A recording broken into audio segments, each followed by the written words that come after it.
संक्षिप्त शिव पुराण विद्येश्वर संहिता मोक्षदायक पुण्य क्षेत्रों का वर्णन, काल विशेष में विभिन्न नदियों के जल में स्नान के उत्तम फल का निर्देश तथा तीर्थों में पाप से बचे रहने की चेतावनी। सूत जी बोले, विद्वान एवं बुद्धिमान महर्षियों, मोक्षदायक शिव क्षेत्रों का वर्णन सुनो। तत्पश्चात मैं लोक रक्षा के लिए शिव संबंधी आगमों का वर्णन करूंगा। पर्वत, वन और कानों सहित इस पृथ्वी का विस्तार 50 करोड़ योजन है। भगवान शिव की आज्ञा से पृथ्वी संपूर्ण जगत को धारण करके स्थित है। भगवान शिव ने भूतल पर विभिन्न स्थानों में वहां के निवासियों को कृपा पूर्वक मोक्ष देने के लिए शिव क्षेत्र का निर्माण किया। कुछ क्षेत्र ऐसे हैं जिन्हें देवताओं तथा ऋषियों ने अपना वास स्थान बना करके अनुग्रहित किया, इसलिए उनमें तीर्थत्व प्रकट हो गया है।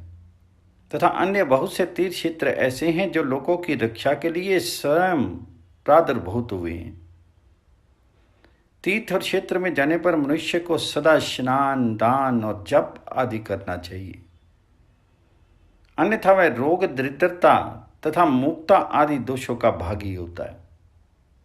जो मनुष्य इस भारतवर्ष के भीतर मृत्यु को प्राप्त होता है, वह अपने पुण्य के फल से ब्रह्मलोक में वास करके पुण्य क्षय के पश्चात पुनः मनुष्य योनियों में ही जन्म लेता है। पापी मनुष्य पाप करके दुर्गतियों में ही पड़ता है। ब्राह्मणों, पुण्य क्षेत्र में पाप कर्म किया जाए तो वह और भी दृढ़ हो जाता है। अतः पुण्य क्षेत्र में निवास करते समय सूक्ष्म से सूक्ष्म अथवा थोड़ा सा भी पाप मत करो। सिंधु और शतद्रु अर्थात सतलुज नदी के तट पर बहुत से पुण्य क्षेत्र हैं। सरस्वती नदी परम पवित्र और 60 मुख वाली कही गई है, अर्थात उसकी 60 धाराएं हैं। विद्वान पुरुष सरस्वती के उन धाराओं के तट पर निवास करे तो वह क्रमशः ब्रह्म पद को पा लेता है। हिमालय पर्वत से निकली हुई पुण्य श्रीला गंगा 100 मुख वाली नदी है। उसके तट पर काशी, प्रयाग आदि अनेक पुण्य क्षेत्र हैं। वहाँ मकर राशि के सूर्य होने पर गंगा की तटभूमि पहले से भी अधिक प्रशस्त एवं पुण्यदायक हो जाती है।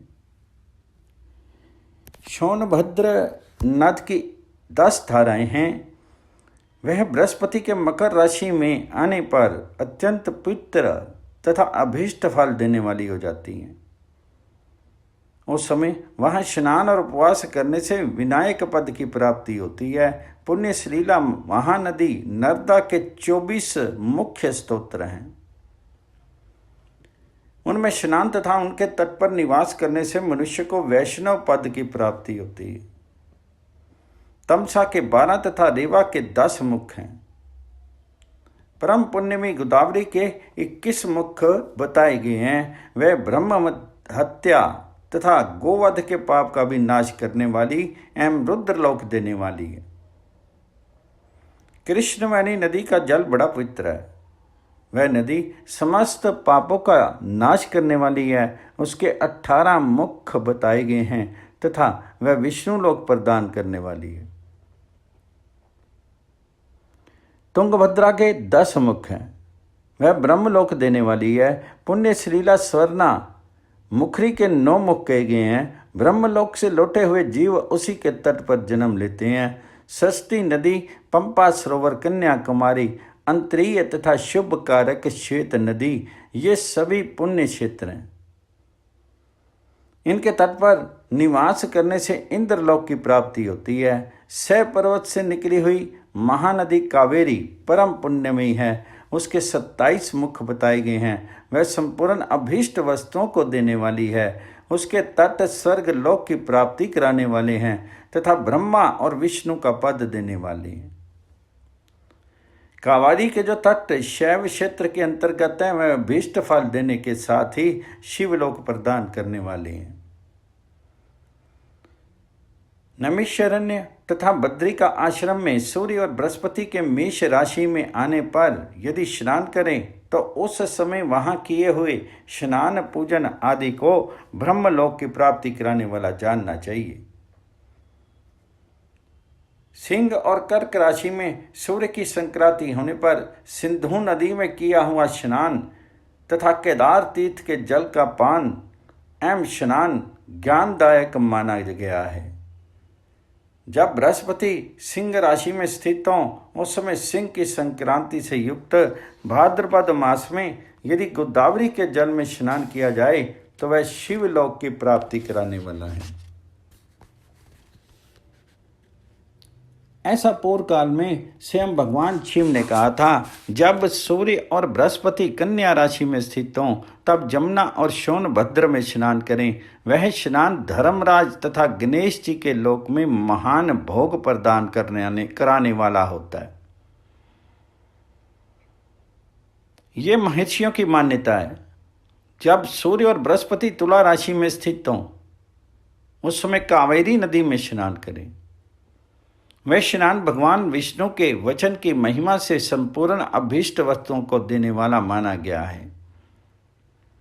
जब सूर्य और बृहस्पति वृश्चिक राशि पर आ जाएं, तब मार्गशीर्ष अगहन के महीने में नर्मदा में स्नान करने से श्री विष्णु लोक की प्राप्ति हो सकती है। सूर्य और बृहस्पति के धन राशि में स्थित होने पर स्वर्णमुखी नदी में किया हुआ स्नान शिवलोक प्रदान कराने वाला होता है।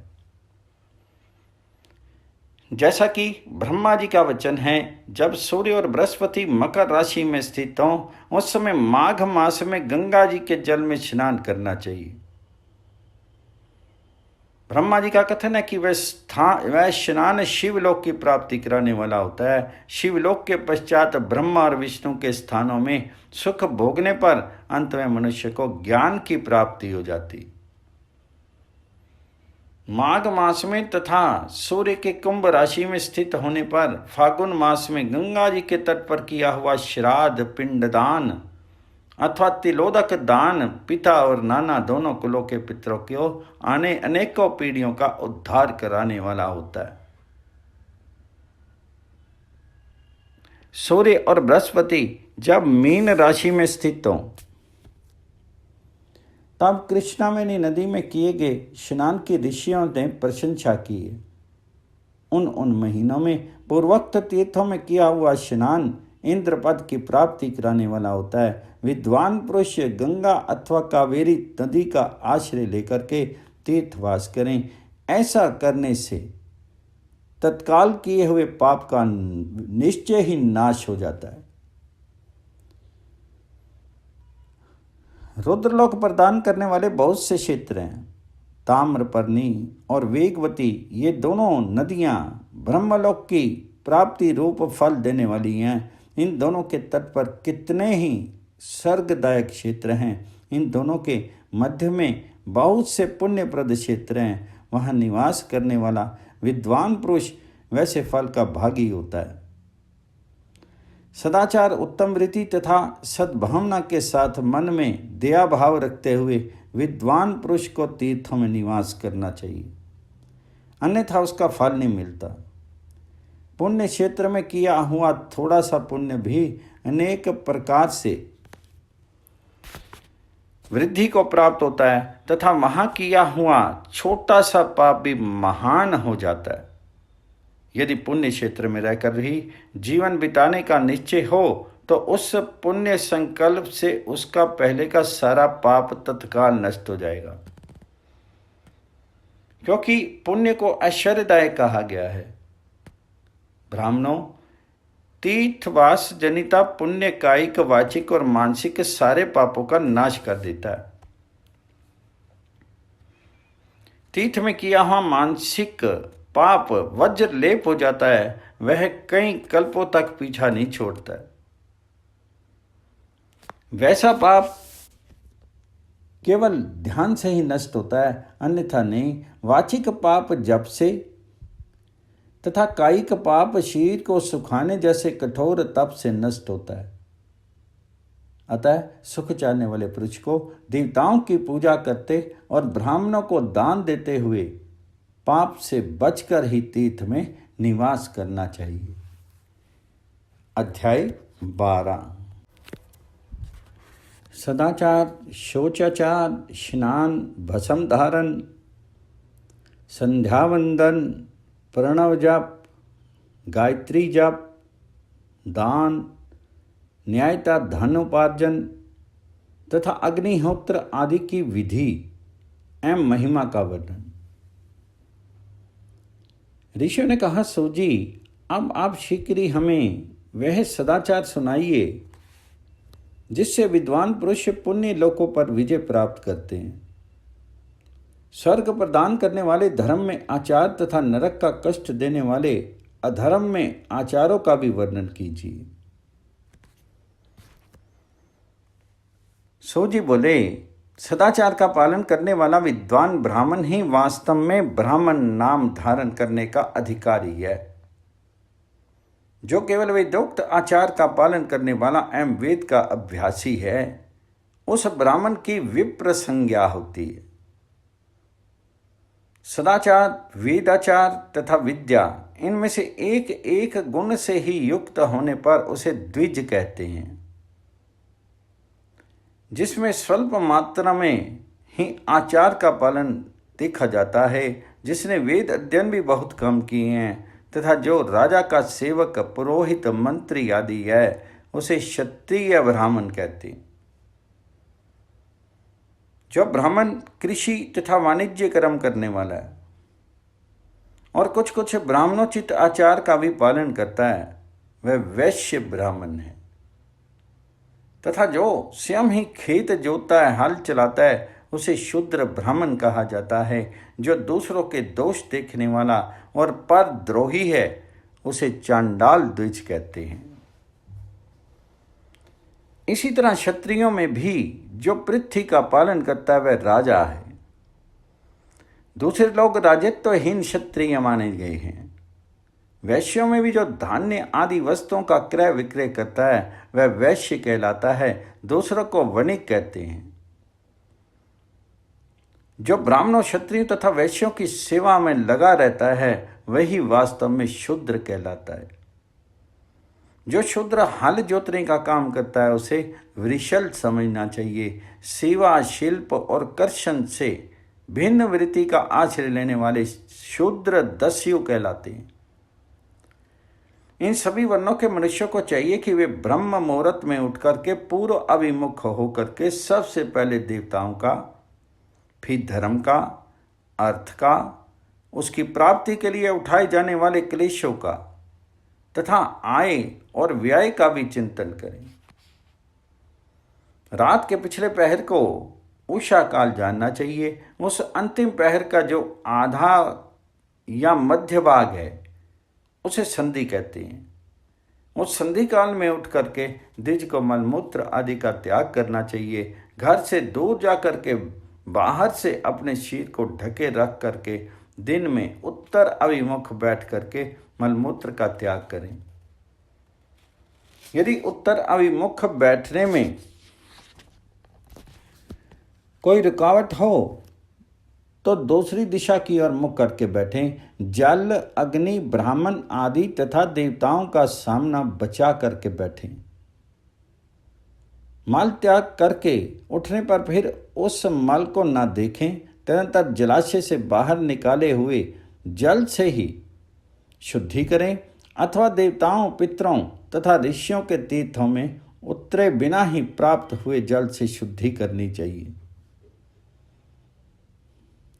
शुद्धि 7, 5 या 3 बार मिट्टी लगा करके उसे धो करके शुद्ध करें। ककोड़े के फल के बराबर मिट्टी लेकर के उसे लगावें और उसे धो दें, परंतु मिट्टी लगाने के लिए एक पसर मिट्टी की आवश्यकता होती है।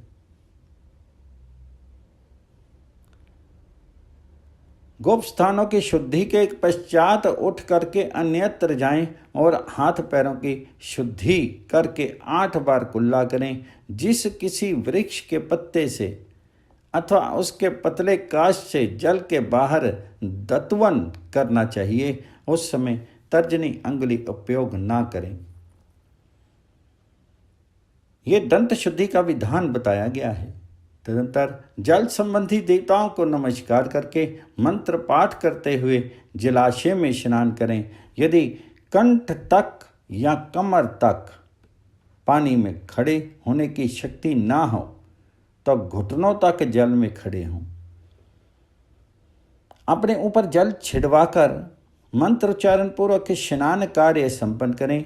विद्वान पुरुष को चाहिए कि वहाँ तीर्थ जल से देवता आदि का शानांग तर्पण भी करे। इसके बाद धोत वस्त्र पहन करके 5 कच्छ करके उसे धारण करे। साथ ही कोई उत्तरीय भी धारण कर ले, क्योंकि संध्यावंदन आदि सभी कर्मों में उसकी आवश्यकता होती। नदी आदि तीर्थों में स्नान करने पर स्नान संबंधी उतारे हुए वस्त्र को वहां नहीं धोएं। स्नान के पश्चात विद्वान पुरुष भीगे हुए उस वस्त्र को बावड़ी में कुएं के पास अथवा घर आदि में ले जाए और वहां पत्थर पर, लकड़ी आदि पर, जल में या स्थल में अच्छी तरह धो करके उस वस्त्र को निचोड़े। दीजो वस्त्र को निचोड़ने से जो जल गिरता है वह एक श्रेणी के पितरों की तृप्ति के लिए होता है। इसके बाद जाबाली उपनिषद में बताए गए अग्नि रीतिर मंत्र से भस्म लेकर के उसके द्वारा त्रिपुंड लगावे। इस विधि का पालन ना किया जाए, इसके पूर्व ही यदि जल में भस्म गिर जाए तो गिराने वाला नरक में जाता है। आपोहिष्टा इत्यादि मंत्र से पाप शांति के लिए सिर पर जल छिड़के तथा यस्य श्याय इस मंत्र को पढ़ करके पैर पर जल छिड़के। इसे संधि प्रोक्षण कहते हैं। आपोहिष्टा इत्यादि मंत्र में 3 ऋचाएं हैं और प्रत्येक ऋचा में गायत्री छंद के 3-3 चरण हैं। इनमें से प्रथम ऋचा के 3 चरणों का पाठ करते हुए क्रमशः पैर, मस्तक और हृदय में जल छिड़के। दूसरी ऋचा के 3 चरणों को पढ़कर क्रमशः मस्तक, हृदय और पैर में जल छिड़के तथा तीसरी ऋचा के 3 चरणों का पाठ करते हुए क्रमशः हृदय, पैर और मस्तक का जल से प्रोक्षण करें। इसे विद्वान पुरुष मंत्र स्नान मानते। किसी अपवित्र वस्तु से किंचित स्पर्श हो जाने पर, अपना स्वास्थ्य ठीक न रहने पर, राजा और राष्ट्र पर भय उपस्थित होने पर तथा यात्रा काल में जल की उपलब्धि ना होने की विवशता आ जाने पर मंत्र स्नान करना चाहिए। प्रातःकाल सूर्यश्च मां मन्योश्च इत्यादि सूर्य अनुवाक से तथा सायंकाल अग्निश्च मां मन्योश्च इत्यादि अग्नि संबंधी अनुवाक से जल का आचमन करके पुनः जल से अपने अंगों का प्रोक्षण करे। मध्याह्न काल में भी आपा पुनंतो इस मंत्र से आचमन करके पूर्वत प्रोक्षण का मार्जन करना चाहिए। प्रातःकाल की संध्या उपासना में गायत्री मंत्र का जप करके 3 बार ऊपर की ओर सूर्य देव को अर्घ्य देना चाहिए। ब्राह्मणों मध्याह्न काल में गायत्री मंत्र के उच्चारण पूर्वक सूर्य को एक ही अर्घ्य देना चाहिए। फिर सायंकाल आने पर पश्चिम की ओर मुख करके बैठ जाएं और पृथ्वी पर ही सूर्य के लिए अर्घ्य दें, ऊपर की ओर नहीं। प्रातःकाल और मध्याह्न के समय अंजलि में अर्घ्य जल लेकर के अंगुलियों की ओर से सूर्य देव के लिए अर्घ्य दें। फिर अंगुलियों के छिद्र से ढलते हुए सूर्य को देखें तथा उसके लिए स्वतः प्रदक्षिणा करके शुद्ध आचमन करें। सायंकाल में सूर्य अस्त्र से 2 घड़ी पहले की हुई संध्या निष्फल होती है, क्योंकि वह साई संध्या का समय नहीं है, ठीक समय पर संध्या करनी चाहिए, ऐसी शास्त्र की आज्ञा है। यदि संध्या उपासना किए बिना दिन बीत जाए तो प्रत्येक समय के लिए क्रमशः प्रायश्चित करना चाहिए। यदि एक दिन बीते तो प्रत्येक बीते हुए संध्या काल के लिए नित्य नियम के अतिरिक्त 100 गायत्री मंत्र का अधिक जाप करें।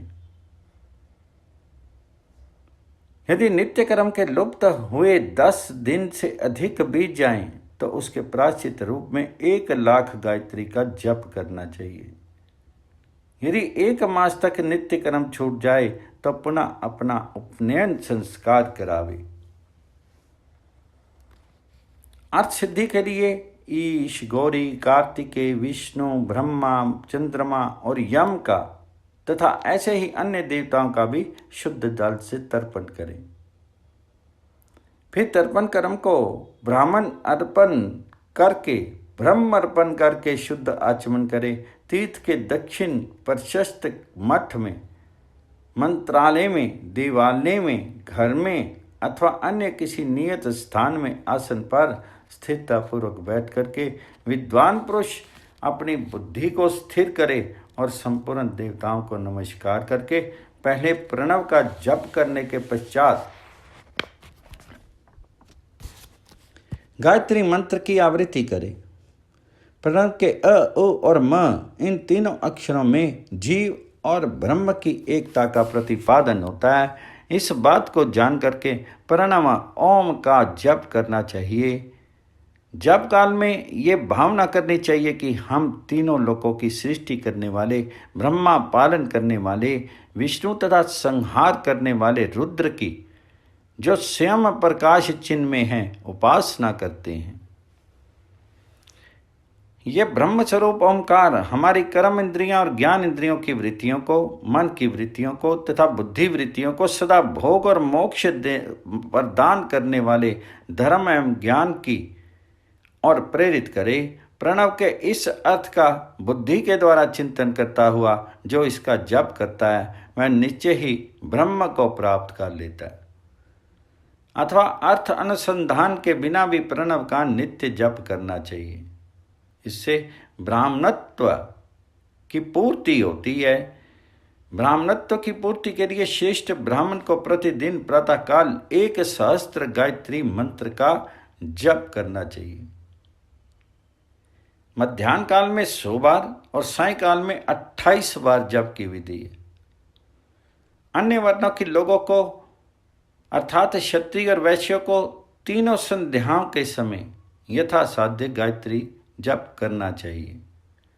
शीर के भीतर मूलाधार, स्वादिष्ठान, मणिपुर, अनाहत, आज्ञा और सहस्त्रार, ये 6 चक्र हैं। इनमें मूलाधार से लेकर के सहस्त्रार तक 4 स्थानों में क्रमशः विद्येश्वर, ब्रह्मा, विष्णु, ईश, जीवात्मा और परमेश्वर स्थित है।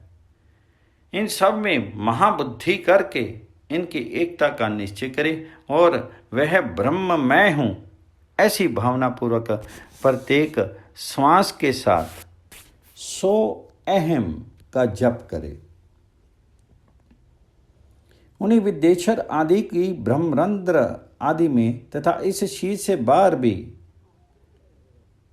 भावना करे। प्रकृति के विकार भूत महतत्व से लेकर के पंचभूत पर्यंत तत्वों से बना हुआ जो शीर है, ऐसे सहस्त्रों शीरों का एक एक अजपा गायत्री के जप से एक एक के क्रम से अतिक्रमण करके जीव को धीरे धीरे परमात्मा से संयुक्त करे। ये जप का तत्व बताया गया है। 100 अथवा 28 मंत्रों के जप से उतने ही शीरों का अतिक्रमण होता है। इस प्रकार जो मंत्रों का जप है, इसी को अतिक्रम से वास्तविक जप जानना चाहिए। सहस्त्र बार किया हुआ जप ब्रह्मलोक प्रदान करने वाला होता है, ऐसा जानना चाहिए।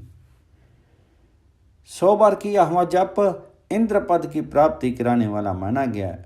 ब्राह्मणेतर पुरुष आत्म रक्षा के लिए जो स्वल्प मात्रा में जप करता है वह ब्राह्मण के कुल में जन्म लेता है। प्रतिदिन सूर्य उपस्थान करके उपयुक्त रूप से जप का अनुष्ठान करना चाहिए।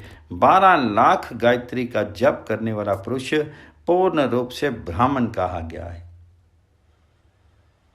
जिस ब्राह्मण ने 1 लाख गायत्री का भी जप नहीं किया हो, उसे वैदिक कार्य में ना लगावें। 70 वर्ष की अवस्था तक नियम पालन पूर्वक कार्य करें। इसके बाद गृह त्याग करके संन्यास लेने। परिवाजरक या सन्यासी पुरुष नित्य प्रातःकाल 12,000 प्रणव का जप करे। यदि एक दिन इस नियम का उल्लंघन हो जाए तो दूसरे दिन उसके बदले में उतना मंत्र और अधिक जपना चाहिए और सदा इस प्रकार जप को चलाने का प्रयत्न करना चाहिए। यदि यही क्रमशः 1 मास आदि का उल्लंघन हो गया तो 1.5 लाख जप करके उसका प्रायश्चित करना चाहिए। इससे अधिक समय तक नियम का उल्लंघन हो जाए तो पुनः नए सिरे से गुरु से नियम ग्रहण करे। ऐसा करने से दोषों की शांति होती है, अन्यथा वह रौरव नरक में जाता है। जो सकाम भावना से युक्त ग्रस्त ब्राह्मण है, उसी को धर्म तथा अर्थ के लिए यत्न करना चाहिए। मुक्षु ब्राह्मण को तो सदा ज्ञान का ही अभ्यास करना चाहिए। धर्म से अर्थ की प्राप्ति होती है, अर्थ से भोग सुलभ होता है, फिर उस भोग से वैराग्य की संभावना होती है। धर्म पूर्वक उपार्जित धन से जो भोग प्राप्त होता है, उससे एक दिन अवश्य वैराग्य का उदय होता है। धर्म के विपरीत अधर्म से उपार्जित हुए धन के द्वारा जो भोग प्राप्त होता है, उससे भोगों के प्रति आसक्ति उत्पन्न होती है। मनुष्य धर्म से धन पाता है, तपस्या से उसे दिव्य रूप की प्राप्ति होती है। कामनाओं का त्याग करने वाले पुरुष के अंतःकरण की शुद्धि होती है, उस शुद्धि से ज्ञान का उदय होता है, इससे संशय नहीं है। सात्विक आदि में तप को ही प्रशस्त कहा गया है, किंतु कलयुग में द्रव्य साध्य धर्म दान आदि अच्छा माना गया है। सात्विक में ध्यान से, त्रेता में तपस्या से और द्वापर में यज्ञ करने से ज्ञान की सिद्धि होती है। परंतु कलयुग में प्रतिमा भगवत विग्रह की पूजा से ज्ञान लाभ होता है। अधर्म हिंसा दुख रूप है और धर्म सुख रूप है। अधर्म से मनुष्य दुख पाता है और धर्म से वह सुख एवं अभ्युदय का भागी होता है। दुराचार से दुख प्राप्त होता है और सदाचार से सुख प्राप्त होता है। अतः भोग और मोक्ष की सिद्धि के लिए धर्म का उपार्जन करना चाहिए। जिसके घर में कम से कम 4 मनुष्य हैं, ऐसे कुटुंबी ब्राह्मण को जो 100 वर्षों के लिए जीवन निर्वाह की सामग्री देता है, उसके लिए वह दान ब्रह्मलोक की प्राप्ति कराने वाला होता है। एक सहस्त्र चंद्रायन व्रत का अनुष्ठान ब्रह्मलोकदायक माना गया है। जो क्षत्रिय 1 सहस्त्र कुटुंब को जीविका और आवास देता है, उसका वह कर्म इंद्रलोक की प्राप्ति कराने वाला होता है। 10,000 कुटुंबों को दिया हुआ आश्रय दान ब्रह्मलोक प्राप्त करता है। दाता पुरुष जिस देवता को सामने रख करके दान करता है, अर्थात वह दान के द्वारा जिस देवता को प्रसन्न करना चाहता है, उसी का लोक उसे प्राप्त होता है। ये बात वेदवेता पुरुष अच्छी तरह जानते हैं। धनहीन पुरुष सदा तपस्या का उपार्जन करे, क्योंकि तपस्या और तीर्थ सेवन से अक्षय सुख पा करके मनुष्य उसका उपभोग करता है। अब मैं न्यायता धन के उपार्जन की विधि बता रहा हूँ।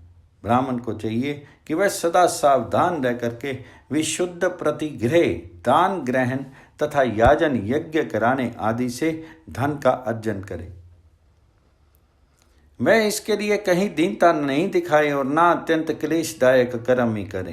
क्षत्रिय बाहुबल से धन का उपार्जन करे और वैश्य कृषि एवं गो रक्षा से।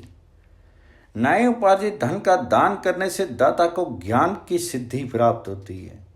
ज्ञान सिद्धि द्वारा सब पुरुषों की गुरु कृपा मोक्ष सिद्धि सुलभ होती है। मोक्ष से स्वरूप की सिद्धि ब्रह्म कल्प से स्थिति प्राप्त होती है, जिससे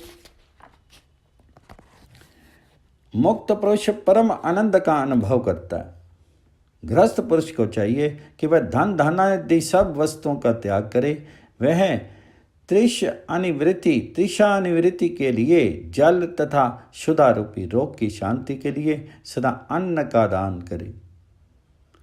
खेत धान्य कच्चा अन्न तथा भक्ष्य भोज्य लेह और चोष्य ये 4 प्रकार के सिद्ध अन्न दान करने चाहिए। जिसके अन्न को खाकर के मनुष्य जब तक कथा श्रवण आदि सद्धर्मों का पालन करता है, उतने समय तक उसके किए हुए पुण्य फल का आधा भाग दाता को मिल जाता है। इसमें संशय नहीं है। दान लेने वाला पुरुष दान में प्राप्त हुई वस्तु का दान तथा तपस्या करके अपने प्रतिग्रह जनित पाप की शुद्धि कर ले, अन्यथा उसे रौरव नरक में गिरना पड़ता है। अपने धन के 3 भाग करे, 1 भाग धर्म के लिए, दूसरा भाग वृद्धि के लिए और तीसरा भाग अपने उपभोग के लिए। नित्य नैमित्तिक और काम्य ये तीनों प्रकार के कर्म धर्मार्थ रखे हुए धन से करे। साधक को चाहिए कि वह वृद्धि के लिए रखे हुए धन से ऐसा व्यापार करे जिससे उस धन की वृद्धि हो, तथा उपभोग के लिए रक्षित धन से हितकारक परिमित एवं पवित्र भोग भोगे। खेती से पैदा किए हुए धन का 10वां अंश दान करते, इससे पाप की शुद्धि होती है। शेष धन से धर्म वृद्धि एवं उपभोग करे, अन्यथा वह रौरव नरक में पड़ता है अथवा उसकी बुद्धि पाप पूर्ण हो जाती है या खेती ही चौपट हो जाती है। वृद्धि के लिए किए गए व्यापार में प्राप्त हुए धन का 6वां भाग दान कर देने योग्य है। बुद्धिमान पुरुष अवश्य उसका दान कर दे। विद्वान को चाहिए कि वह दूसरों के दोषों का बखान नहीं करे। ब्राह्मणों दोषवश दूसरों के सुने या देखे हुए छिद्र को भी प्रकट नहीं करे। विद्वान पुरुष ऐसी बात नहीं कहे जो समस्त प्राणियों के हृदय में रोष पैदा करने वाली हो। ऐश्वर्य की सिद्धि के लिए दोनों संध्याओं के समय अग्निहोत्र कर्म अवश्य करे। जो दोनों समय अग्निहोत्र करने में असमर्थ हो, वह एक ही समय सूर्य और अग्नि को विधि पूर्वक दी हुई आहुति से संतुष्ट करे। चावल, धान्य, घी, फल, कंद तथा हविष्य इनके द्वारा विधि पूर्वक स्थाली पाक बनावे तथा यथोचित रीति से सूर्य और अग्नि को अर्पित करे। यदि हविष्य का अभाव हो तो प्रधान होम मात्र करे। सदा सुरक्षित रहने वाली अग्नि को विद्वान पुरुष अजस्त्र की संज्ञा देते हैं। अथवा संध्या काल में जप मात्र या सूर्य की वंदना मात्र कर ले। आत्मज्ञान की इच्छा वाले तथा धनार्थी पुरुषों को भी इस प्रकार विधिवत उपासना करनी चाहिए। जो सदा ब्रह्म यज्ञ में तत्पर होते हैं, देवताओं की पूजा में लगे रहते हैं, नित्य अग्नि पूजा एवं गुरु पूजा में अनुरक्त होते हैं तथा ब्राह्मणों को तृप्त करते हैं, वे सब लोग स्वर्ग लोक के भागी होते हैं। अध्याय 13